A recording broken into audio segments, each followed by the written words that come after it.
Good morning deer. কক্সবাজারে ঘুরতে যাওয়ার প্রথম সকাল, জিসান ভাই আর আমি দেখি কোথায় যাওয়া যায়। আজকে কয়েকটা স্পট ঘোরার চেষ্টা করব। তো রিসোর্ট থেকে বেরোচ্ছি, তো চলেন যাওয়া যাক।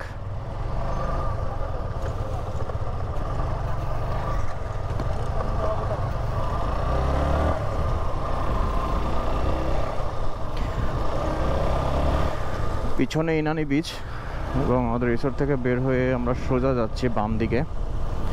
এখান থেকে পুরো সিটা দেখা যাচ্ছে।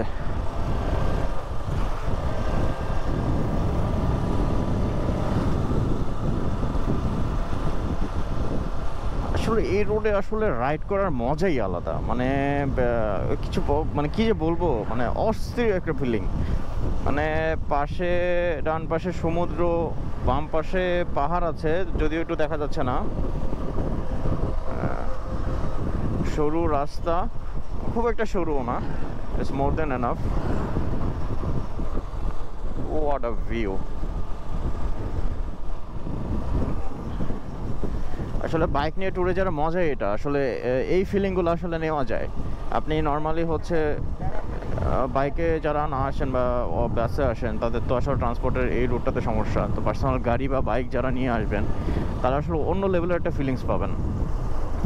এটা হচ্ছে ডেরা।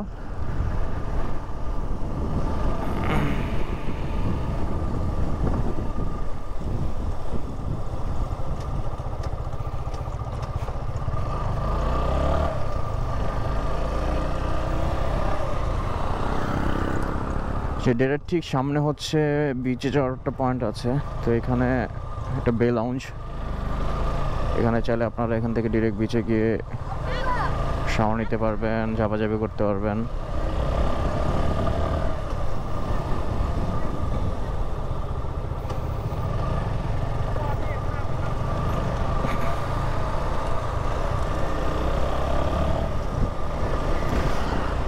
কক্সবাজারে কিন্তু রাত্রেবেলা প্রচুর ঠান্ডা, প্রচুর বলতে মোটামুটি ভালোই ঠান্ডা। বাট দিনের বেলা এখন হচ্ছে খুব মিষ্টি একটা রোদ উঠছে। মিষ্টি রোদটা বলতে কি, মিষ্টি রোদের থেকে একটু কড়া রোদ।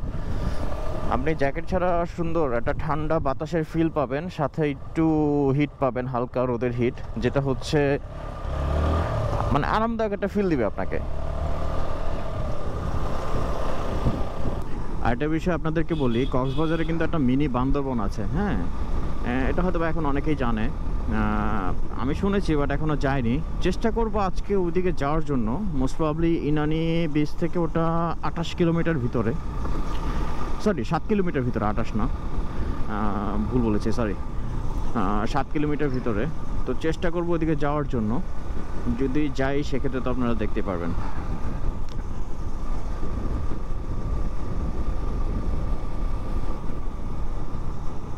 দেখেন দেখেন, সমুদ্রের পানি কিন্তু একদম আমাদের কাছে। আমরা এখন যাচ্ছি মোস্ট প্রবাবলি শ্যামলাপুর। হ্যাঁ, শ্যামলাপুরে একটা স্পট আছে, সুন্দর একটা স্পট।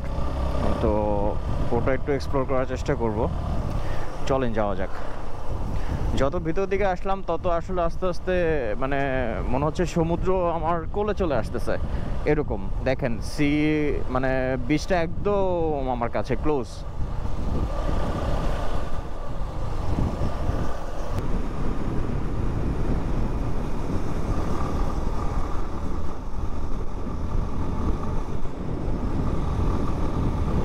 মানে যত ভিতরে যাচ্ছি তত ভালো লাগতেছে। মানে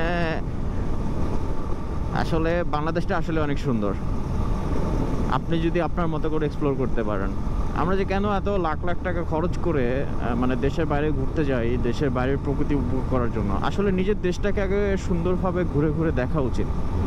আসলে আমাদের এই যে সবুজ শ্যামল দেশ, এই দেশে কিন্তু অনেক কিছু আছে যেটা হয়তো আপনি জানেনও না।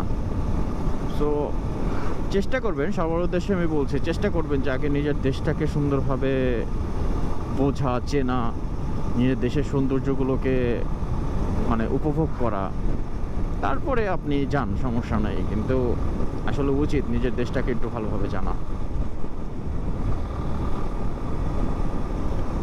দেশের বাইরে থেকে কিন্তু অনেক ট্যুরিস্ট বাংলাদেশে আসে আমাদের বাংলাদেশের সৌন্দর্য দেখার জন্য, আর আমরা বাংলাদেশিরা অন্য দেশে চলে যাই। চলে আসলাম একদম বিচের মাঝখানে বাইক নিয়ে। পিছনের বালুগুলো অনেক বেশি কষ্ট হয়ে গেছে, বাট ফাইনালি আনতে পারছি।